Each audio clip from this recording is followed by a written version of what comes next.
നമസ്കാരം. +2 ഫിസിക്സിലെ ഇമ്പോർട്ടൻറ്റ് ചാപ്റ്റേഴ്സും അതിലെ important പോർഷൻസും important ഇക്വേഷൻസും discuss ചെയ്യുന്ന വീഡിയോ സീരീസ് ആണ്. നമ്മൾ ഇന്ന് നോക്കുന്നത് ഓൾട്ടർനേറ്റിംഗ് കറണ്ട് എന്ന് പറയുന്ന ചാപ്റ്ററാണ്. ഇലക്ട്രോമാഗ്നറ്റിക് ഇൻഡക്ഷൻ്റെ കണ്ടിന്യൂഷൻ ആയിട്ടാണ് ഓൾട്ടർനേറ്റിംഗ് കറണ്ട് വരുന്നത്. ഈ ചാപ്റ്ററിൽ എന്തൊക്കെ മെയിൻ ആയിട്ട് നോക്കണം, മെയിൻ ഇക്വേഷൻസ് എന്താണെന്ന് പെട്ടെന്ന് നോക്കാം. സോ നമ്മൾ ആദ്യം തന്നെ നോക്കുന്നത് ഈ ചാപ്റ്ററിൽ സ്റ്റാർട്ടിങ്ങിൽ നിങ്ങൾ എന്താണ് വോൾട്ടേജ് അല്ലെങ്കിൽ ഒരു കറണ്ടിൻ്റെ ഓൾട്ടർനേറ്റിംഗ് കറണ്ടുമായിട്ട് റിലേറ്റ് ചെയ്തിട്ടുള്ള റെപ്രസെൻറ്റേഷൻ എന്നുള്ളത് നോക്കാം. നമുക്കറിയാം ഇതൊരു സൈൻ വേവ് ആണ്. അപ്പോൾ സൈൻ വേവിനെ സാധാരണ രീതിയിൽ റെപ്രസെൻറ്റ് ചെയ്യുന്നത് ഇപ്പം നമ്മൾ +1 പഠിച്ചിട്ടുണ്ട് ഓസിലേഷൻ വേവ്സിലൊക്കെ എ സൈൻ ഒമേഗ ടി അല്ലെങ്കിൽ എ കോസ് ഒമേഗ ടി എന്നൊക്കെ റെപ്രസെൻറ്റ് ചെയ്തിട്ടുണ്ട്. സോ ഈ ഒരു കൺസെപ്റ്റാണ് ഇവിടെ ഉപയോഗിക്കുന്നത്. നമ്മൾ ഓൾട്ടർനേറ്റിംഗ് കറണ്ട് എന്ന് പറയുമ്പോൾ ഞാൻ ജസ്റ്റ് ഈ സൈഡിൽ നിന്ന് വരച്ച് കാണിച്ചു തരാം. ഇതാ ഇങ്ങനെ വേവ് ചേഞ്ച് ചെയ്തു പോകുന്ന വേവാണ്. അതിൻ്റെ പീക്ക് വാല്യൂ മാക്സിമം വാല്യൂവിനെയാണ് നമ്മളിപ്പോൾ വോൾട്ടേജ് ആണ് എടുക്കുന്നത് വിചാരിക്കാം. മാക്സിമം വാല്യൂവിനാണ് നമ്മൾ V0 എന്ന് വിളിക്കുന്നത്. കറണ്ട് ആണെങ്കിൽ I0 എന്ന് റെപ്രസെൻറ്റ് ചെയ്യും. സോ നോർമലി നമ്മൾ ഇങ്ങനെ റെപ്രസെൻറ്റ് ചെയ്യും. ഇവിടെ ഒമേഗ എന്ന് പറഞ്ഞാൽ 2πf ആണ്, ആംഗുലർ ഫ്രീക്വൻസിയാണ് ഒമേഗ. ഇനി ഈ വോൾട്ടേജ് ആയിക്കോട്ടെ കറണ്ട് ആയിക്കോട്ടെ ഇതൊരു വേരിയിങ് കറണ്ട് ആയതുകൊണ്ട് തന്നെ അല്ലെങ്കിൽ ഓൺ ഓഫ് ആകുന്ന അല്ലെങ്കിൽ പോസിറ്റീവ് നെഗറ്റീവ് സ്വിച്ച് ചെയ്യുന്ന വേരിയിങ് ഓൾട്ടർനേറ്റിംഗ് കറണ്ട് ആയതുകൊണ്ട് തന്നെ ഇതിൻ്റെ വാല്യൂ എന്ന് പറയുന്നത് നമുക്ക് രണ്ട് രീതിയിൽ മെയിനായിട്ട് എടുക്കുന്നുണ്ട്. ഒന്ന് ആവറേജ് വാല്യൂ, രണ്ട് RMS വാല്യൂ അഥവാ root mean square value. Average value കണ്ടുപിടിക്കാനുള്ള equation 2 × V0 divided by pi ആണ്. നിങ്ങൾ 2/π ചെയ്യുമ്പോഴത്തേക്കും അതിൻ്റെ വാല്യൂ കിട്ടും 0.637 V0 എന്ന് വേണമെങ്കിൽ ചെയ്യാം. I ആവറേജ് എന്ന് പറയുന്നതും സെയിം തന്നെ, പക്ഷേ I0 വെച്ച് റീപ്ലേസ് ചെയ്യും. VRMS ആണ് നമ്മൾ ഏറ്റവും കൂടുതൽ യൂസ് ചെയ്യുന്നത്. മെയിൻ എന്ന് പറയുന്നത് VRMS ആണ്. VRMS എന്ന് പറഞ്ഞാൽ V0/√2 IRMS എന്ന് പറഞ്ഞാൽ I0/√2 ആണ്. നിങ്ങൾ 1/√2 ചെയ്താൽ നിങ്ങൾക്ക് 0.707 V0 എന്ന് കിട്ടും. അതായത് ഏകദേശം 70.7% ആക്യുറേറ്റ് ഉള്ളത് മെയിനായിട്ട് വരുന്ന വോൾട്ടേജ് എന്ന് പറയുന്നത് ഈ RMS വോൾട്ടേജ് ആണ്. നൗ റിയാക്റ്റൻസ് എന്താണ്, ഇമ്പിഡൻസ് എന്താണെന്ന് ജസ്റ്റ് ഒന്ന് നോക്കി വെച്ചേക്കാം, ബിക്കോസ് ഇത് ഇമ്പോർട്ടൻ്റ് ആണ്. റിയാക്റ്റൻസ് എന്ന് പറഞ്ഞാൽ ഇപ്പോൾ ഒരു ഇൻഡക്ടർ ഉള്ള സർക്യൂട്ടിൽ ഇൻഡക്ടർ കൊടുക്കുന്ന റെസിസ്റ്റൻസ് ആണ് റിയാക്റ്റൻസ് എന്ന് പറയുന്നത്. അത് XL എന്നാണ് നമ്മൾ റെപ്രസെൻറ്റ് ചെയ്യുന്നത്. ഇൻഡക്റ്റീവ് റിയാക്റ്റൻസ് എന്ന് പറയും. ഈ XL L ഒമേഗ വെച്ചിട്ട് നമുക്ക് കണ്ടുപിടിക്കാൻ പറ്റും. L ഇൻഡക്ടറിൻ്റെ ഇൻഡക്റ്റൻസ് ആണ്, ഒമേഗ 2πf ആണ്. ഓക്കെ, ദെൻ കപ്പാസിറ്റർ കൊടുക്കുന്ന റെസിസ്റ്റൻസിനെയാണ് നമ്മൾ കപ്പാസിറ്റീവ് റിയാക്റ്റൻസ് എന്ന് വിളിക്കുന്നത്. അത് XC എന്നാണ് റെപ്രസെൻറ്റ് ചെയ്യുന്നത്. അത് കണ്ടുപിടിക്കാനുള്ള ഇക്വേഷൻ 1/C ഒമേഗയാണ്. അപ്പോൾ C എന്ന് പറഞ്ഞാൽ കപ്പാസിറ്ററിൻ്റെ കപ്പാസിറ്റൻസ് വാല്യൂ, നമ്മൾ ഫാരഡിൽ പറയുന്ന വാല്യൂ. സോ അത് തമ്മിലുള്ള റിലേഷൻ ഉണ്ട്. അത് ഫ്രീക്വൻസിയും XLും തമ്മിലുള്ള റിലേഷൻ നിങ്ങൾ നോക്കിയാൽ മനസ്സിലാവും. രണ്ടും ഡയറക്ട്ലി പ്രപ്പോർഷനലാണ്, ഫ്രീക്വൻസിക്ക് ഡയറക്ട്ലി പ്രപ്പോർഷനലാണ്. അപ്പോൾ ഗ്രാഫ് ദാ ഇങ്ങനെ വരും.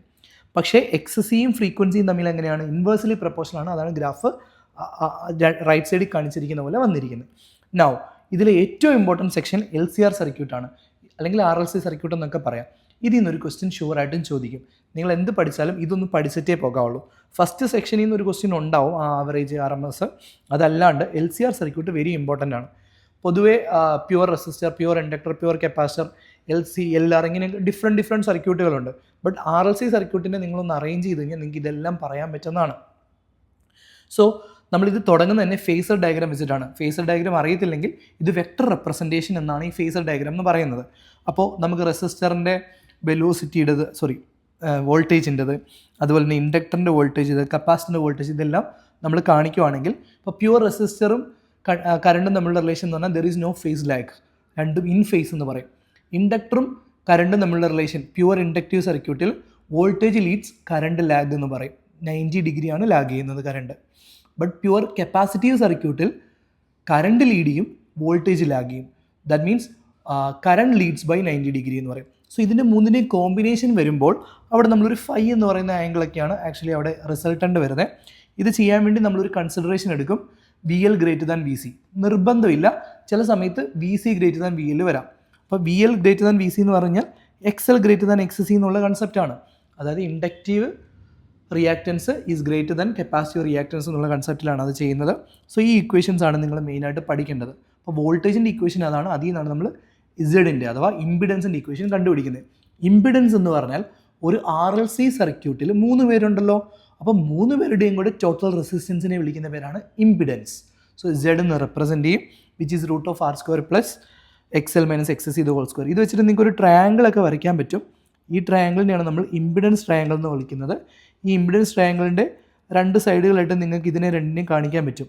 പൈതഗോറസ് തിയറം ഒക്കെ നിങ്ങൾ പഠിച്ചിട്ടുണ്ട്. അത് വെച്ച് നിങ്ങൾ നോക്കിയാൽ മനസ്സിലാവും that Z is actually √R² + XL - XC (²). Now ഇതിൽ ഏറ്റവും ഇമ്പോർട്ടൻ്റ് ആയിട്ട് ചോദിക്കുന്ന ഒരു ക്വസ്റ്റ്യൻ റെസണൻസ് ആയിരിക്കും.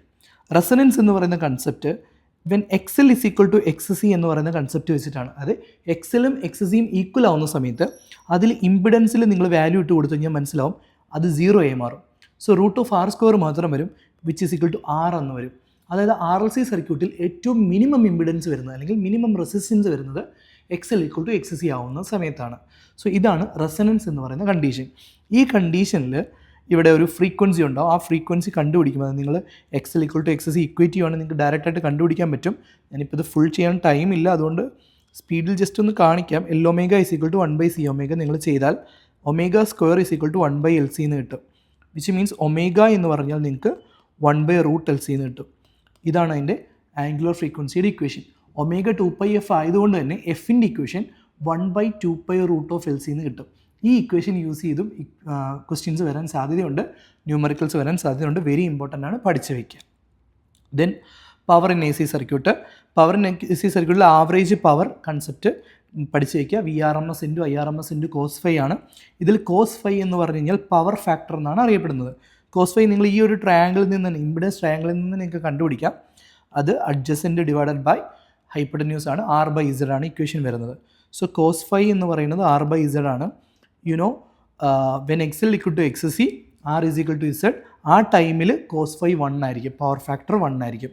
അപ്പോഴത്തെ P ആവറേജ് എന്ന് പറഞ്ഞാൽ VRMS × IRMS ആയിരിക്കും. പിന്നെ Q ഫാക്ടർ പോലുള്ള കാര്യങ്ങളൊക്കെ ഒന്ന് നോക്കി വെച്ചേക്കാം. ഇത്രയും കാര്യങ്ങൾ പ്രോപ്പറായിട്ട് നോക്കിയാൽ നിങ്ങൾക്ക് ഇതിൻ്റെ അകത്തുനിന്ന് നല്ല രീതിയിൽ മാർക്ക് സ്കോർ ചെയ്യാൻ പറ്റും.